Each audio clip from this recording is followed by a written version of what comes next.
الحمد لله رب العالمين. يا ربنا لك الحمد كما ينبغي لجلال وجهك وعظيم سلطانك. يا ربنا لك الحمد ملء السماوات وملء الأرض وملء ما بينهما وملء ما شئت من شيء بعد. يا ربنا لك الحمد حمدا كثيرا طيبا مباركا فيه. وأشهد أن لا إله إلا الله وحده لا شريك له، القائل في محكم التنزيل: وعد الله الذين آمنوا منكم وعملوا الصالحات ليستخلفنهم في الأرض كما استخلف الذين من قبلهم وليمكنن لهم دينهم الذي ارتضى لهم وليبدلنهم من بعد خوفهم أمنا يعبدونني لا يشركون بي شيئا.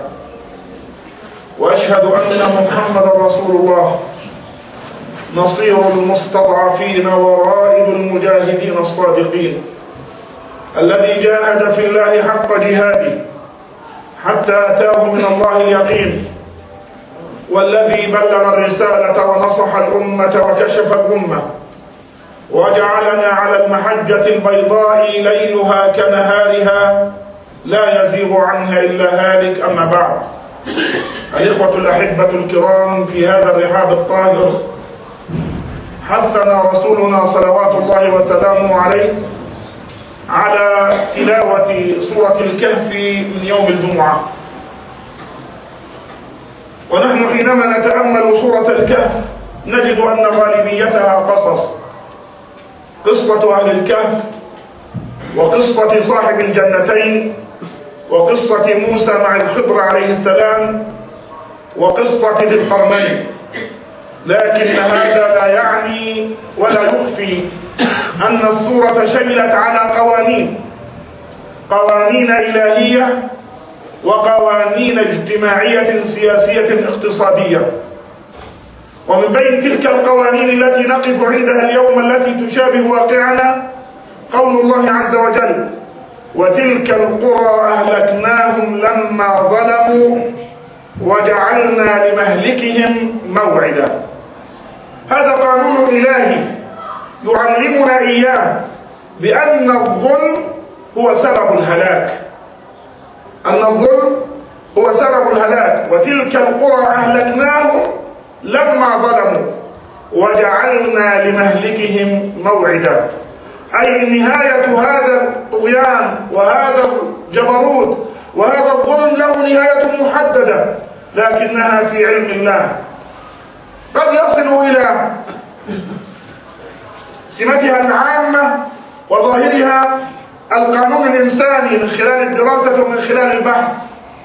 قد يستطيع أن يحدد مرحلة زمنية، لكن أن يحدد زمانا، سنة بعينها أو شهرا أو يوم، هذا ما لا يستطيعه. وتلك القرى أهلكناهم لما ظلموا وجعلنا لمهلكهم موعدا. ونحن نشاهد اليوم الظلم في عالمنا العربي والإسلامي على وجه الخصوص، ظلما ساد الحياة بكافة جوانبها، حيث بدأت التفاصيل تتكشف بعد أن كانت مخفية عنا بسبب من التضليل والتمويه ووسائل الإعلام القذرة التي كانت تخفي مثل هذه المظالم وهذه الجرائم، لكنها اليوم باتت مكشوفة. ظلما سياسيا، قهرا أمنيا، محاباة اقتصادية لفئة أو احتكار اقتصادي لفئة متسلطة، فقر وجوع وخوف ورعب للمجموع السكاني. وتلك القرى أهلكناهم لما ظلموا. رب قائل يقول: يا سيدنا هذه الآيات تتكلم عن قرية أو عن القرى. نقول: نعم. فيما أثناء تأملنا للقرآن الكريم نجد أن لفظ القرية يطلق على الدولة. حينما حدثنا القرآن الكريم عن قصة يوسف وقال: الذي اشتراه من مصر، اشترى يوسف من مصر. وحينما مر الزمن وذهب إخوة يوسف لكي يستغيثوا من مصر ويتزودوا بالزاد، وفقدوا أخاهم بساتر ودعاء السرقة رجعوا إلى أبيهم قالوا يا أبانا إن ابنك قد سرق وما شهدنا إلا بما علمنا واسأل القرية التي كنا فيها. القرية اسأل الدولة التي كنا فيها، القرية هنا معناها الدولة، واسأل القرية التي كنا فيها والعير التي أقبلنا فيها وإنا لصادقون. إذن القانون هذا يشمل الدولة ويشمل المدينة ويشمل القرية، حكم قانوني إلهي. وتلك القرى أهلكناهم لما ظلموا وجعلنا لمهلكهم موعدا. لكن حكامنا وزعماءنا الذين ينتسبون إلى الإسلام وكانوا يحضرون في مظهر بروتوكولي صبيحة كل يوم من يوم الجمعة في أداء صلوات الجمعة، ويقف الخطباء والوعاظ فيما نسميهم وعاظ السلاطين لكي يثنوا عليهم ويمتدحوهم، لم يذكروهم بأنهم سيردون إلى هذا المصير إن استمروا في ظلمهم. حتى في آخر لحظات من أعمال النظام الطاغوتي وجدنا علماء ومشايخ في أعلى الهرم في مصر، شيخ الأزهر يدافع عن النظام، ومفتي السعودية يدافع عن النظام المصري بدلا من أن يقولوا كلمة حق. والقرآن يقول ولقد يسرنا القرآن للذكر فهل من مدكر. ألم تدكر يا لا مبارك؟ ألم تدكر يا زين الغافلين؟ ألم تدكر يا من تسمى بالقذافي؟ ألم تدكروا أيها الزعماء النكدون، أيها الدجالون، أيها الحواة، أيها السحرة؟ ألم تدكروا؟ لا والله لم يدكروا، ولو أنهم تذكروا لا قاموا بالإصلاح المناسب قبل فوات الأوان. لكن بعضهم اليوم يحاول أن يسبق الزمن ويجري بعضا من الإصلاحات ليقطع الطريق على مرحلة التغيير. لم يعتبروا من الأبواب السابقة. الله عز وجل قص علينا وعليهم قوم نوح مع قومه عليه السلام، وقوم هود، وقوم صالح، وقوم لوط. قص علينا فرعون وموسى، وقص علينا بالقانون، وكلنا أخذنا بذنبه، فمنهم من أرسلنا عليه حاصبا، ومنهم من أخذته الصيحة، ومنهم من خسفنا به الأرض، ومنهم من أغرقنا، وما كان الله ليظلمهم ولكن كانوا أنفسهم يظلمون.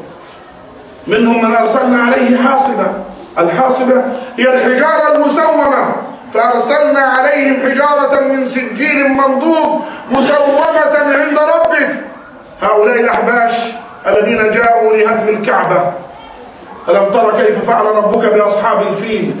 وأيضا قوم لوط لما ظلموا حينما كانوا يأتون الرجال شهوة من دون النساء واستمروا هذه العادة، فأرسل الله عز وجل عليهم حاصبا إلا آل لوط نجيناهم بسحر. الله عز وجل أرسل عليهم الحاصبة. الحاصبة هي الحجارة المسومة، هذه سنة من سنن الله وجند من جند الله يأخذ بها الطواغيت. فكلنا أخذنا بذنبه، فمنهم من أرسلنا عليه حاصبا، ومنهم من خسفنا به الأرض.